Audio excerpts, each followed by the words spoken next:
Hi, I'm Amy Aldendorfer, and I'm going to do our Horticulture Wednesday webinar today. We're going to talk about new plants for 2024. So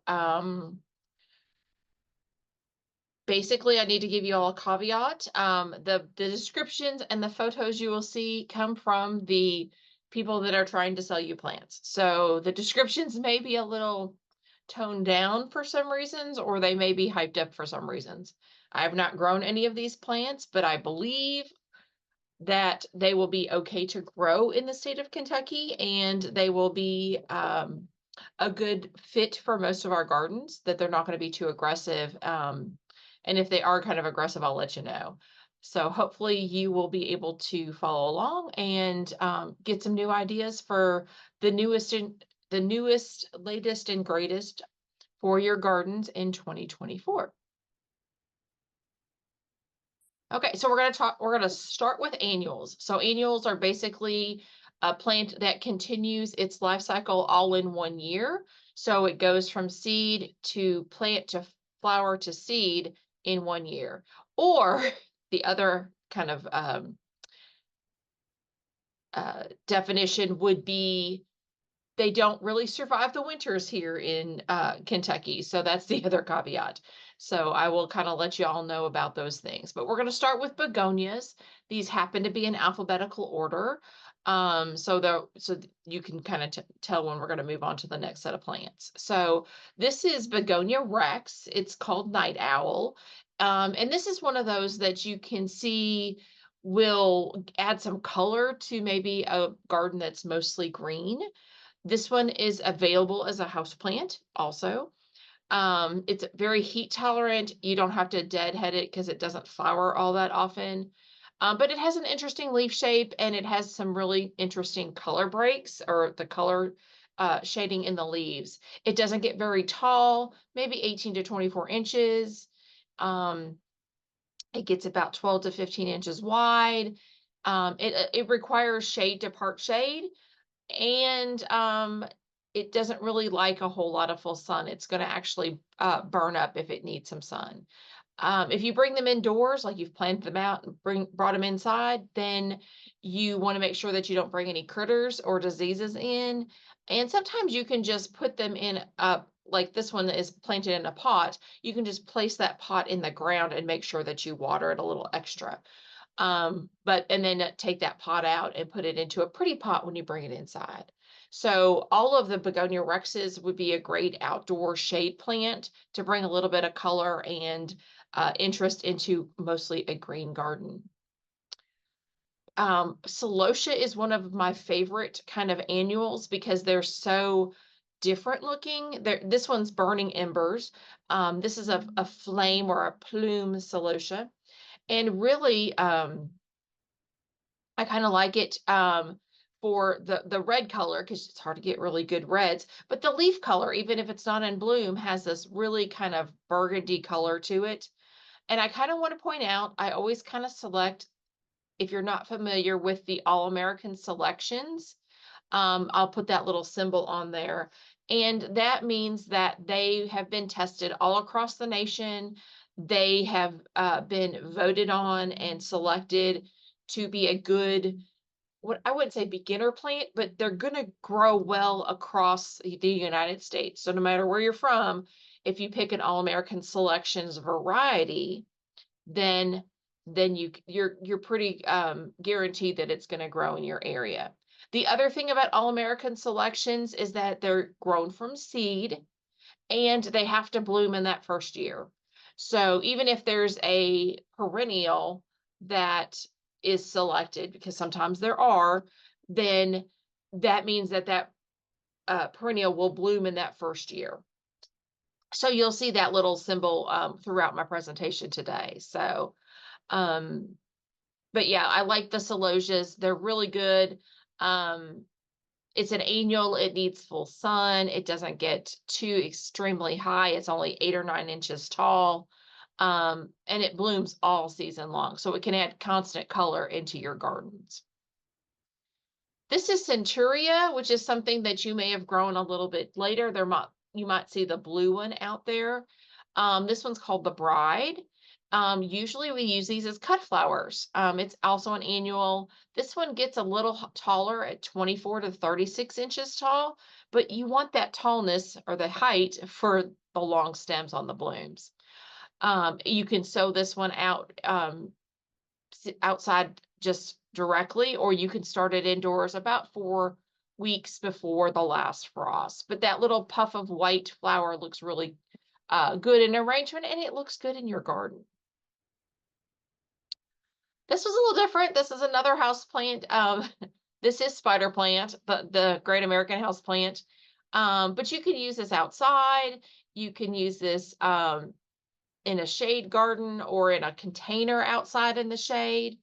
If our it's just like the regular one, it just kind of forms an arching clump. This is variegatum, which means that it's got a variegated leaf. But if you look at the pictures, you've got green on the inside of that leaf, and then you've got one with white on the inside. So there's a couple of different varieties of even in variegatum. So you're looking at it trails up to like 12 inches long. It can get up to 12 to 18 inches tall because of the arching leaves. It's considered a spiller if you're looking for a container plant. Very easy to grow. It's mostly grown for its foliage, although they have little white star-shaped flowers later into the summer. And this one would be great to pull into the house at the probably getting closer to frost. Colocasia, I love colocacias because they're pretty bright and bold, do great in a pot.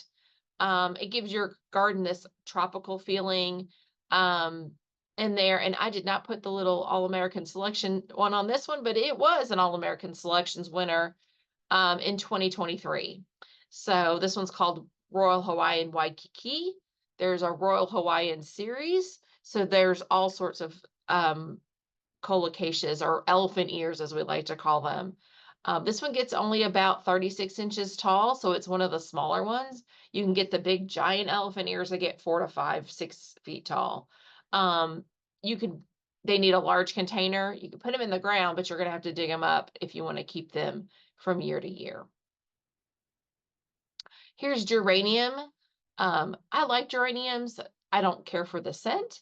But again, an All-American Selection, and they have to be different. I didn't say this earlier. They have to be different from all the other plants that are out there. So the geraniums on this one have this spotted, streaky kind of color, dark pink into a light pink flower.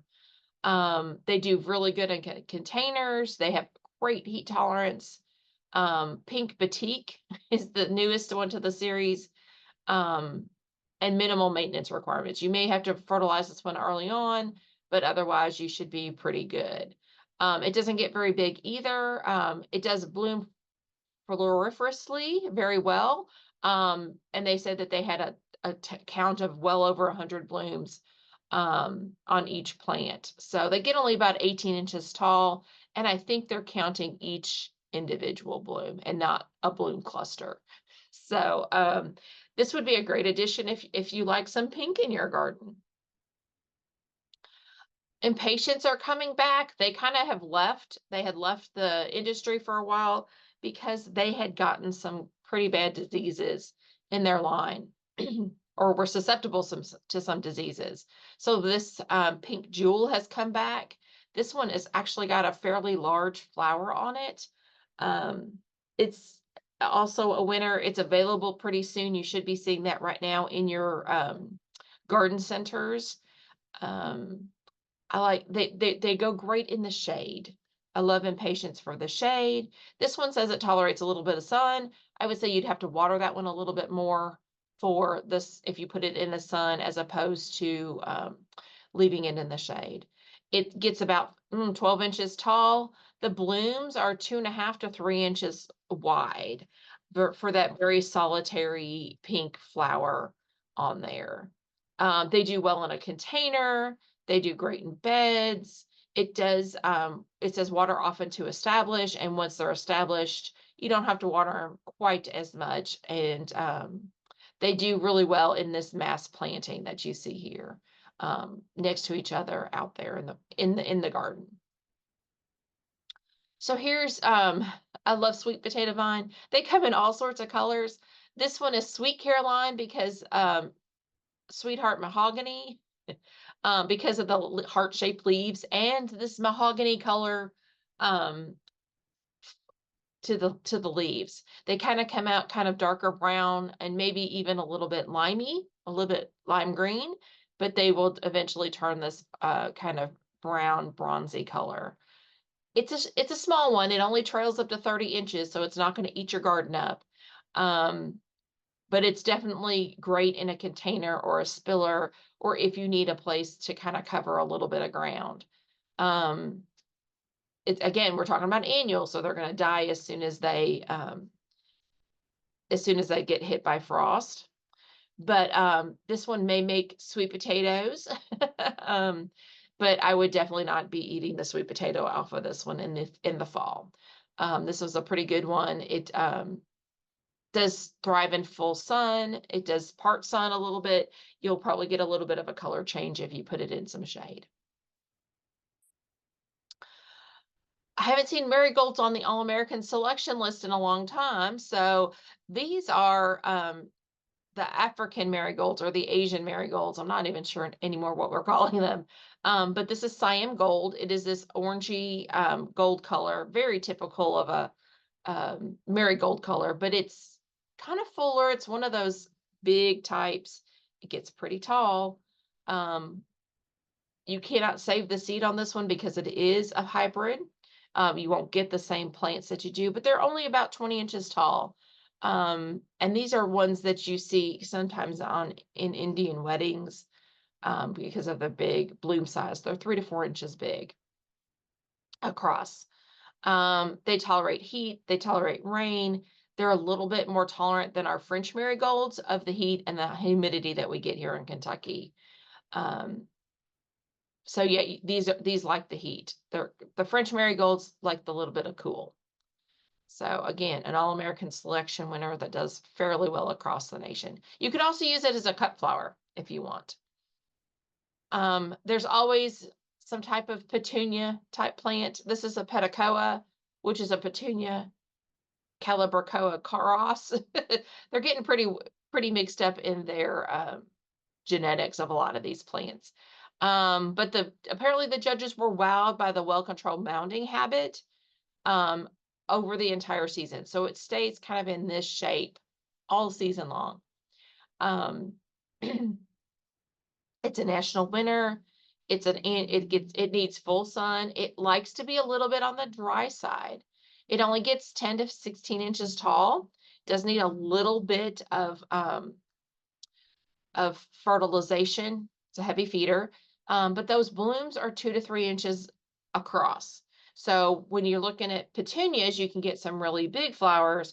With the Calibrachoas, they get like little 1 inch flowers. So this is a good mix of those flower sizes across. Looks good in a hanging basket. Does not very like wet feet a lot. And it will bounce, the flowers will bounce back in the rain fairly well. Now, there has been a lot of talk about philodendrons and monsteras and the houseplant craze. And I saw this one, I'm like, I gotta put it in the list. This is philodendron and this is Twisted Sister. It's a fernleaf philodendron. I haven't found a price on this one, and I'm not sure that I could find this in your local garden center, but you know, the internet is an amazing place. This one gets about 24 to 36 inches tall. It will actually, it's a house plant mostly, but it'll take high, medium, part sun to sun. So you can kind of like, you know, bright indirect light. You could probably put it outside in the shade. It likes medium light, humidity, and water. And it says she'll keep rocking with the best of them. So Twisted Sister. Don't eat it. It's not for human consumption. I love the fact that they have to put that in their descriptions. They like high humidity when we have that here in Kentucky. That one I would definitely pull inside after the season. There's always Coleus. This is Glennis. I like this one. It's a painted nettle. I guess that's what coleus is called. I never knew what the common name was. We always called it coleus. And I like the fact that this one is a little bit more subtle, with the lime green, the pink, and the dark purple specks, as you can see kind of in this enlarged picture here. It's very tender. Does need some kind of moist, rich soil, so you might need to fertilize it if you've got it in a container. It doesn't get very tall. It's pretty short, about a foot, about 2 feet tall and about a foot wide. Does really well in a container, does really well in a little bit of part shade. It doesn't like the full sun. It's more of our traditional coleus. It'll kind of burn its edges in the full sun. Verbena. This is an annual verbena, which I thought was kind of fun, but this is an annual flower, or All American Selections flower winner. It's a low growing verbena. It has this vibrant red, rose, pink, and a hint of white blooms. So you're going to get a fairly good mix. Has very airy foliage, flowers from seed. It doesn't get very tall, about 10 to 16 inches, blooms all season long, and it has the umbels, or the flower clusters, in these are about 1.25 inches across. Does well in a container, is pollinator friendly. The butterflies do like these flowers. You might even see some hummingbirds on this verbena, because of the flower shape. It will do a good edging. It will do a good ground cover if you need a good spot, because it's going to get about it's probably going to get about 20 to 25 inches across, in the garden. And it doesn't take too long to germinate, about 5 to 12 days. Okay, we've come through the end of our annuals, and we're going to talk about perennials. And perennials, if you don't know, for our new gardeners out there, they're supposed to last more than 3 years in the garden. And sometimes they don't flower that first year, and sometimes it takes them 3 or 4 years before they flower. So perennials are one of those plants that we pretty much need our patience for in the garden. So we'll try to talk about some of the better ones. Or some of the I'm talking about new garden plants. So this is a lead plant, and this is one of our native plants, but this one is a different form of lead plant. Usually lead plants are a little bit more green. This one has this awesome silver foliage to it, and it looks really, really fine. Is a fine texture with these really cool purpley spikes on them as they bloom from the bottom up, which I think is kind of fun. It grows in dry, rocky soils. It's native from Canada and New Mexico. It's likes hot, humid gardens, and it gets 3 feet tall and wide. So sometimes they call that a deciduous shrub. And these little the leaves emerge gray and they turn to green. And then in about May, late May, early June, they put on their little flower spikes. They don't mind, and they're from mostly desert climates, but they don't mind a regular irrigation as long as you have some good, well-drained soil. And this is very, very drought tolerant. So I think lead plant would be one of those plants that I would add to my native gardens, because I think the butterflies and hummingbirds would love this plant. Okay, here's Elmore Giant. This is pale Indian plantain. If you need a big giant plant, this one gets 108 inches tall. So this is for the back of the garden. It's an introduction from Plant Delights in 2021. It's a native, little known native, and it grows from Wisconsin south to Florida. So it has a very wide range. It has hollow stems with these maple shaped leaves. So if you're thinking,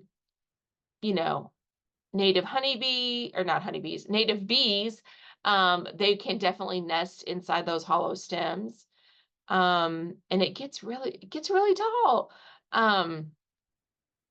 Usually in the wild, it gets 3 to 6 feet tall, but if you're giving it a little bit more nutrients and you're giving it a little bit more water, it's going to be pretty big. It makes a 5-foot wide patch.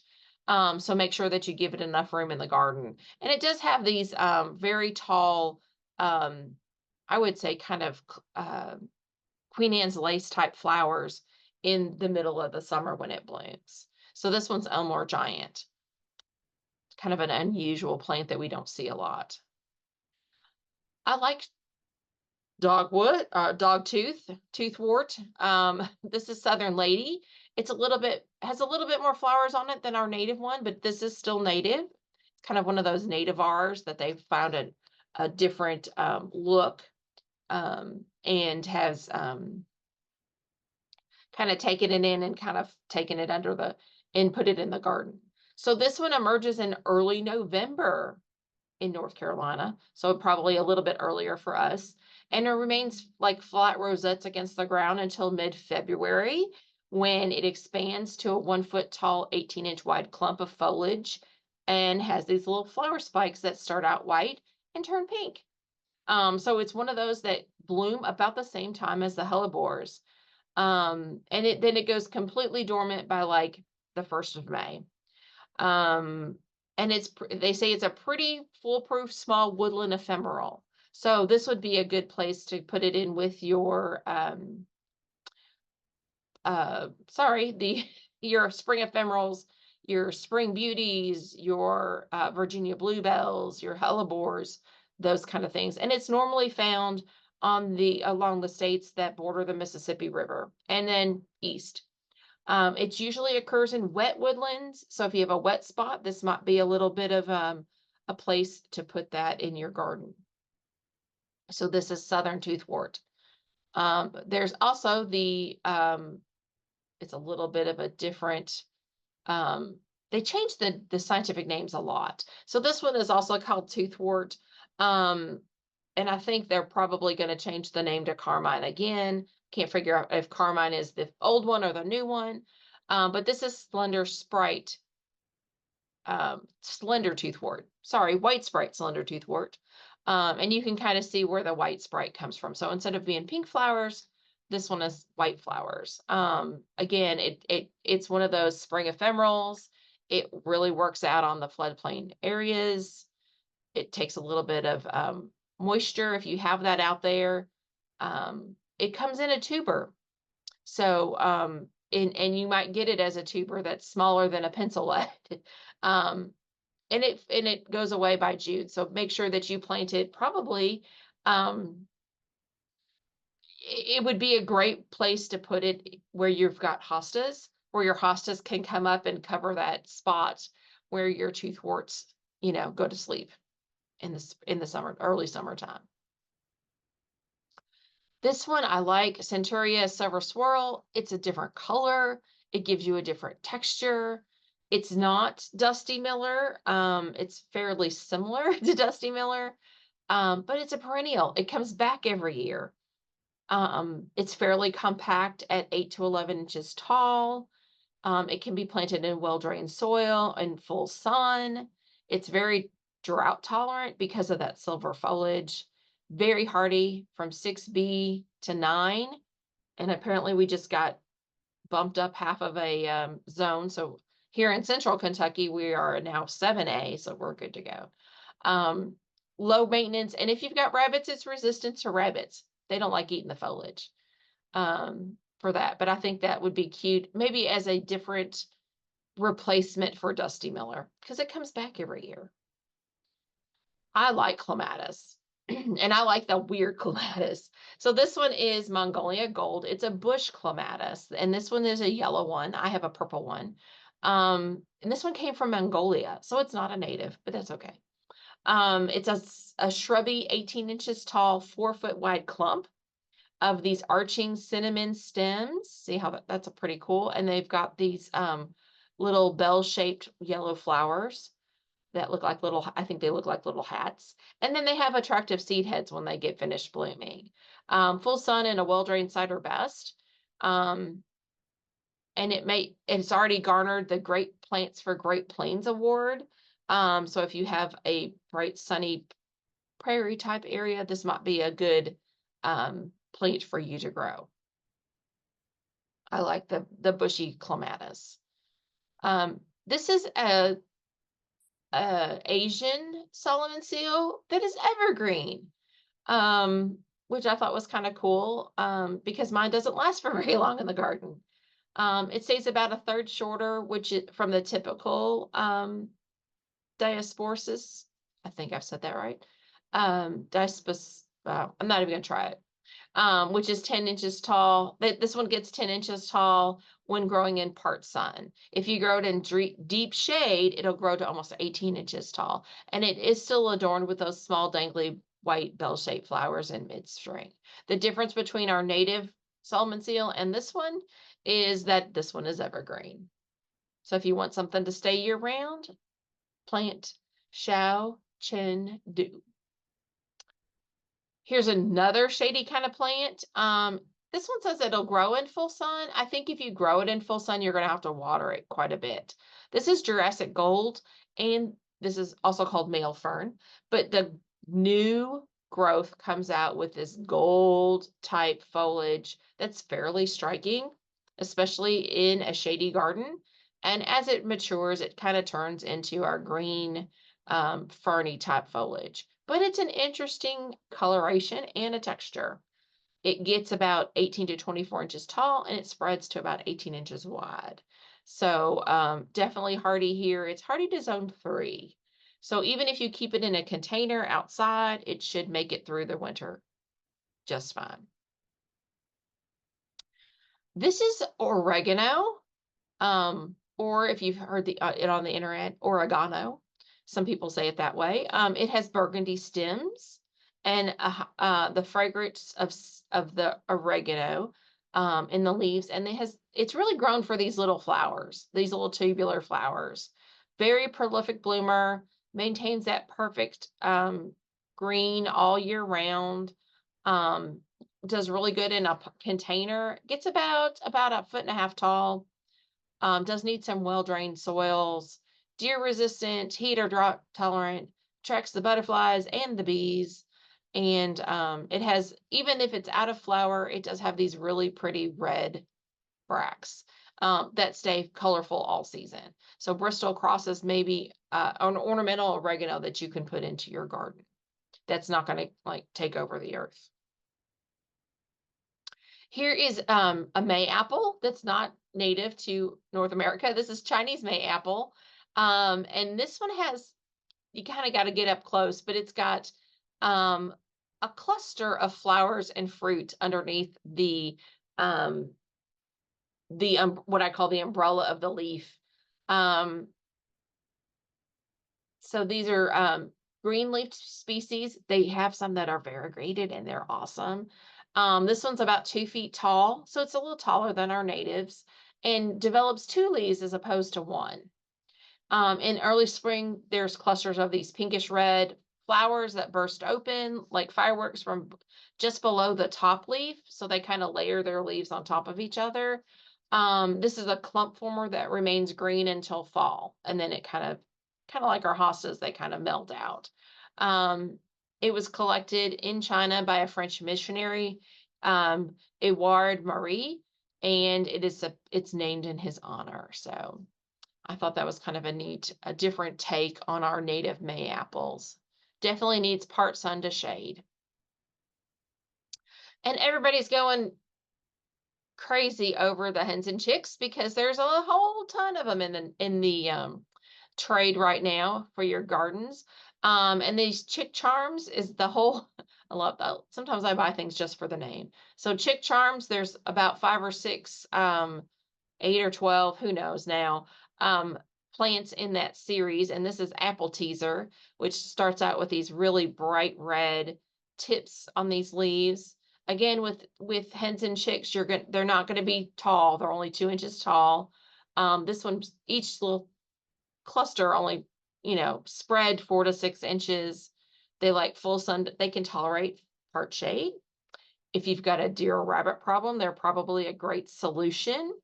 Tolerates dry and moderate soils, so you don't have to water this anymore as a succulent. So this is apple teaser. I kind of wanted to give you a big full look at this one. But then you also have this one's candied apple, which is red. We've got giant peak sapphire in the middle and gold dust on the outside. And I like gold dust because it's got all these little hairs, looks a little fuzzy. You can definitely pet these. They're not cactus. They don't have spines or thorns on them. So that kind of concludes our perennials for this year. Our, yeah, whoops, hold on. For this season. So we're gonna kind of move into woody plants. Um, Now some of these woody plants, take them with a little grain of salt. These are the descriptions that you hear are from the manufacturers or from the breeders. This is a desert orchid shrub. It has these orchid-like blooms. Um, it's called El Nino. It's a desert orchid shrub. Um, I think this would be really cool to kind of impress your neighbors. I like to be better than the Joneses. It gets 5 to 8 feet tall and 4 to 6 feet wide. It's cold hardy to zone 6. It's been this says this plant is practically a unicorn. It's actually a hybrid of two North American natives, the desert willow and catalpa, which I thought, no way. It does result in these lovely flowers that look like orchids and snapdragons, but are way easier to care for than any of those plants. And you'll enjoy these sweetly scented blooms, thank goodness, because sometimes the flowers don't definitely smell like they look. This one resists deer because of the way that the plants grow.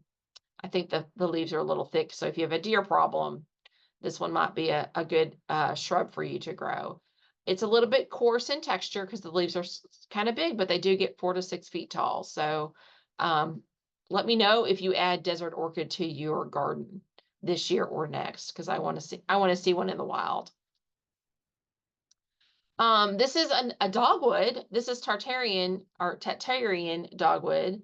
Um, so this one's Sergeant Pepper, and it leaves out with these pink edges and kind of a pink tinge to the leaf. And as they grow, they mature into this variegated white and green leaf, which is really great. It has a little bit of pink tone to it, so the petioles might be a little pink. It does and it says that the leaves turn pink again in the fall for fall color. And then the leaves the stems take on a red color that lasts all winter. Gets about 4 to 6 feet tall and about 6 to 8 feet wide. So it's definitely a shrub. Prefers moist, evenly wet soil. Once established, it can tolerate a little bit of dry soil.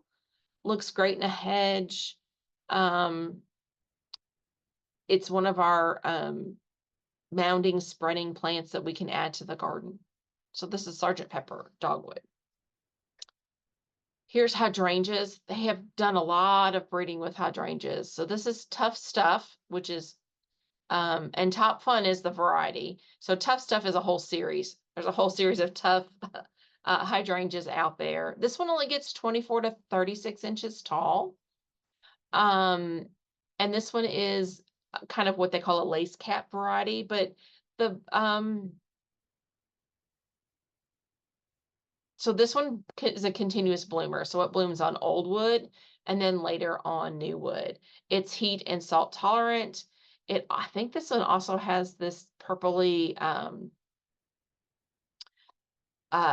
foliage that comes out early in the spring, or that's the fall color. So it does have kind of like a 4-season interest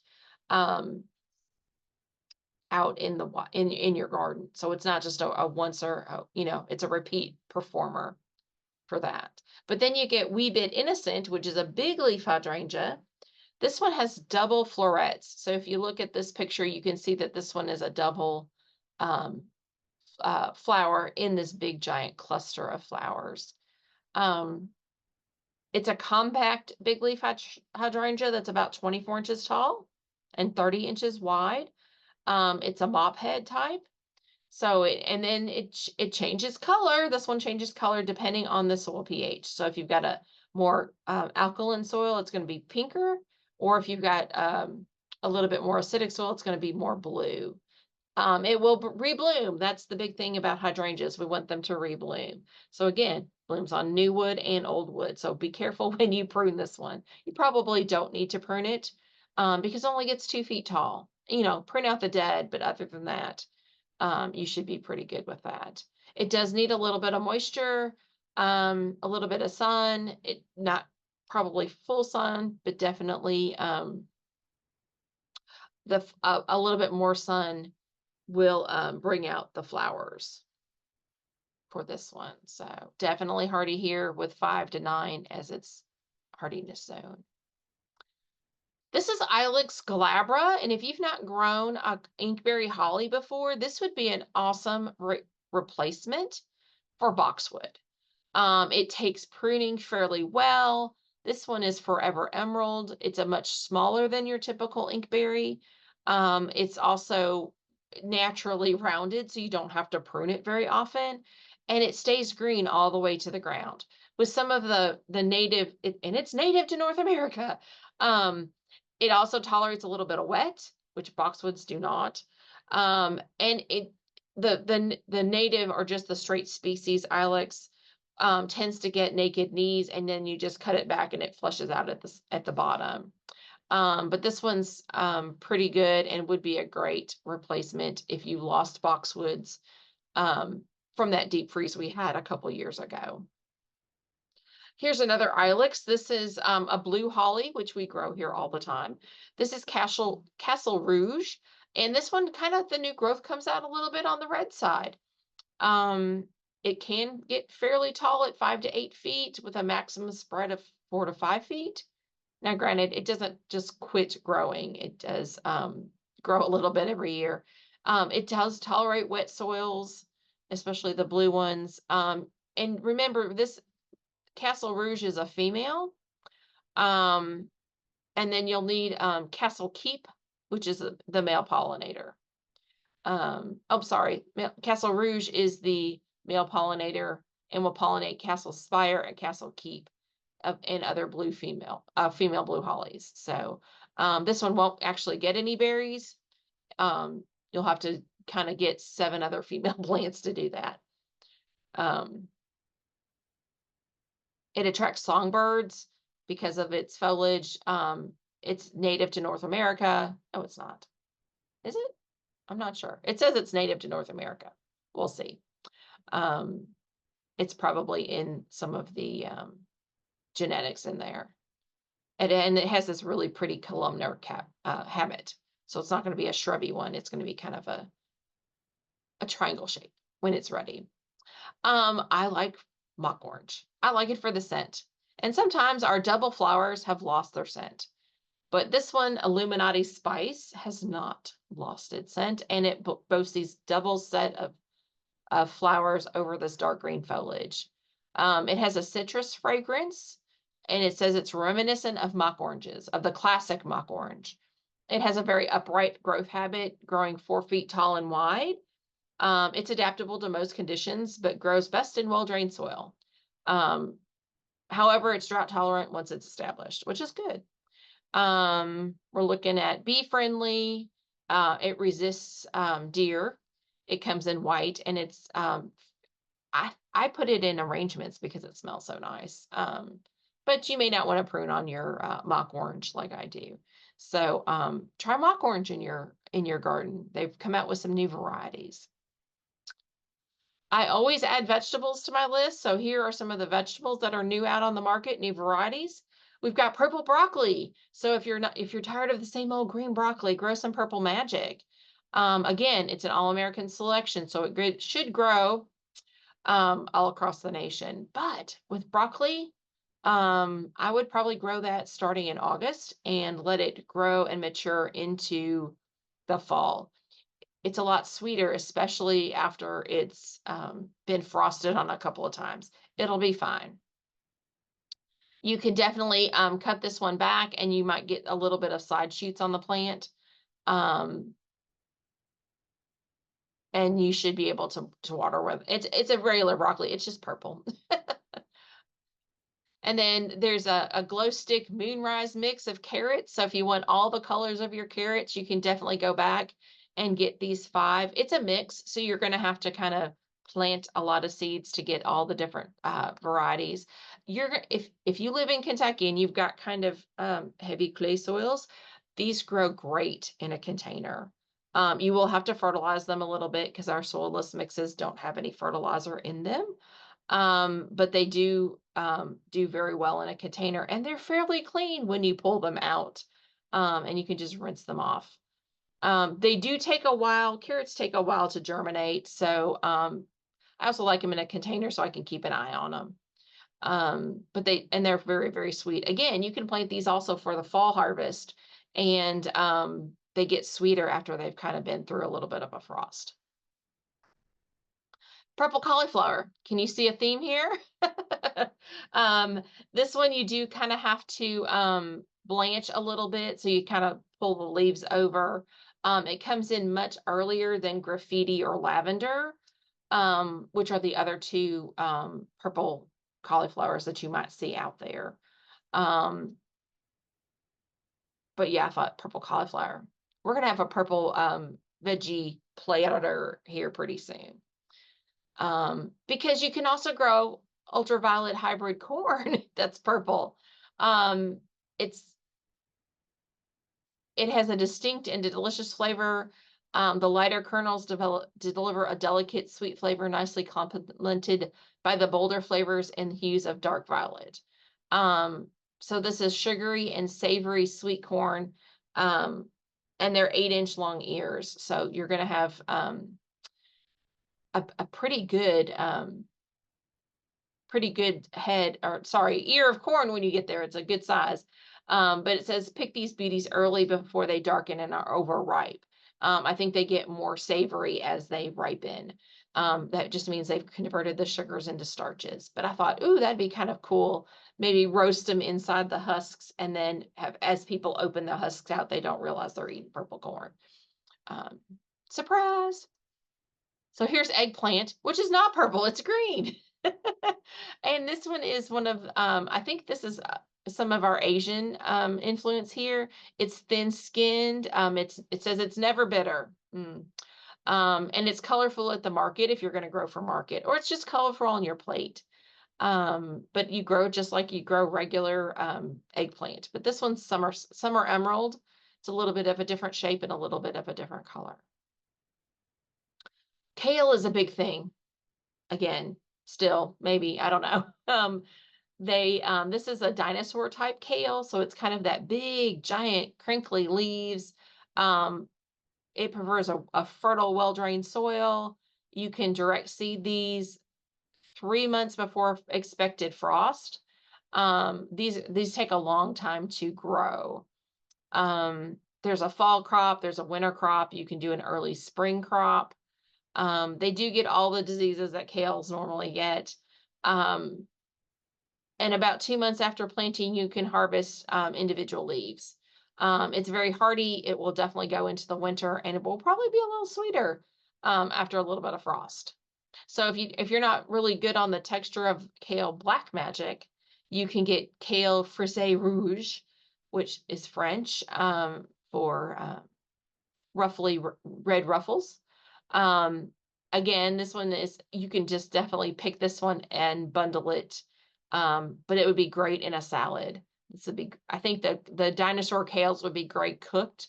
This one would be great in a salad. They're a little bit more delicate for you. So you can have a really colorful kale salad. This is our All-American selection for 2024. It's the edible vegetable winner. This is red impact pepper. This one here it's called a Lamuyo type pepper. I'm not sure what kind that is. But it produces thick, sweet walls even when green. So they start out green, and as you leave them on the plant, they turn red. It's also much sweeter than other varieties and has a very high yield on this plant. Has a very strong plant, so the pepper plant's not gonna break apart with all that fruit on it. Let's see. Definitely annual. It does get a little taller, from about 30 to 36 inches tall, and the fruit size is 7 inches long. That would be an awesome stuffed pepper. Stuff it with all sorts of stuff, but it looks really, really good. And I think they taste good. So you can harvest it green, or you can harvest it at the red stage. Here's a potato. It has a nutty flavor. It's a Native American heirloom potato. that I thought was kind of an interesting kind of roasted. This one comes out of Washington State, where it was probably originally found in South America, and then the Spanish had brought it up the coast for their as they uh, settled the west coast of the North America. It has a high ratio of ultra flavorful skin to rich nutty flesh, and it says that it was the researcher's favorite potato. You can start this from seed indoors, but I would probably start it from tubers because seeds take a very long time. So try this one. I think this would be kind of an interesting addition to your garden. Here's black bear pumpkin. It has it says almost black color. Um, this one comes out of the breeding of Johnny's seed, and it's a cute, small, true pumpkin shape that makes it ideal for autumn decorations. I have a little bat face and bat wings that I think I'm going to grow these for next year. It is intermediately powdery mildew resistant, which is good because we get powdery mildew every year. You can direct seed this when the soil is at least 70 degrees. So we're going to wait until like June to plant these. They grow fairly quickly. You can get them to, let's see, I'm trying to see how long it takes them to mature. It doesn't say. Dang. They're about a 1 to 1.5 pound fruit. Let's see. Harvest. Let's see. Doesn't say how long it takes. Dang. Oh, days to maturity. Doesn't say. Or I didn't put that in there. Because they're fairly small, they won't take quite as long. But you need that soil temperature to be about 70 degrees.